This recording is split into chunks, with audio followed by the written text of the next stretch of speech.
Niagara has had daredevils who went over the falls, and it's also had daredevils who took to the air, crossing the river on a tightrope.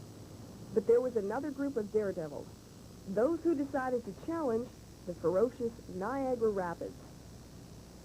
The first stunt happened quite by accident. The second Maid of the Mist was sold by auction and had to be delivered to Queenston.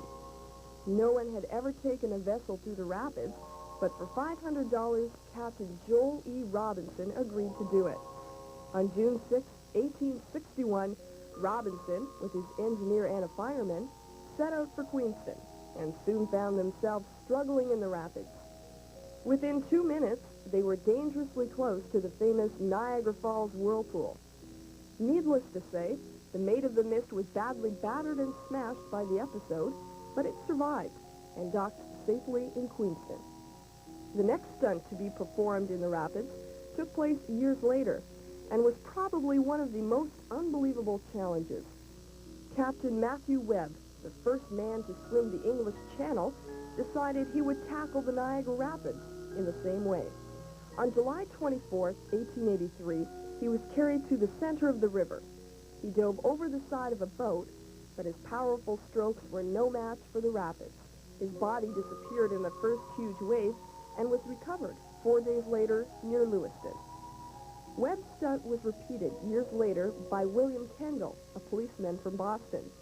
But Kendall was equipped with a good life preserver and survived the stunt. Barrels have been sent over the falls many times, but Carlisle D. Graham was a man who wanted to send a barrel through the rapids. He built his own 7-foot vehicle and rode it through the rough waters on July 11, 1886. The trip went quite smoothly, and Graham repeated it several times in years to come. And then, 2 women decided to take up separate challenges. In 1901, Martha E. Wagenfuhr made it to the whirlpool, where she and her barrel were pulled out of the water undamaged. But for Maud Willard, the trip was not as successful. Maud survived the rapids, but drifted for hours in the whirlpool. When her barrel was finally brought to shore, she had suffocated.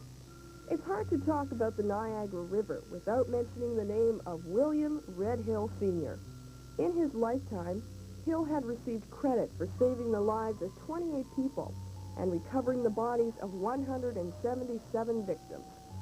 He had also defied the river many times, but on May 30th, 1930, Hill would leave the Maid of the Mist landing and set out in his steel barrel to travel through the rapids and the whirlpool and arrive in Queenston.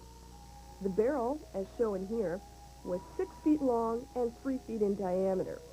For an entrance, the barrel had a 14 by 18-inch manhole, which was covered with a sliding steel cover. The voyage took place with a few difficulties. At one point, Hill was trapped for 3.5 hours in the whirlpool. Eventually, he arrived at his destination in Queenston. In 1961, Hill's son Major and Ray Weaver created an all-steel boat called the Rapids Queen. This little vehicle conquered the rapids and returned upstream to the whirlpool, where Weaver wisely decided to finally head for shore. In the words of Red Hill's son Wesley, it is impossible to figure out any safe path through. Hopefully, future daredevils will remember those words.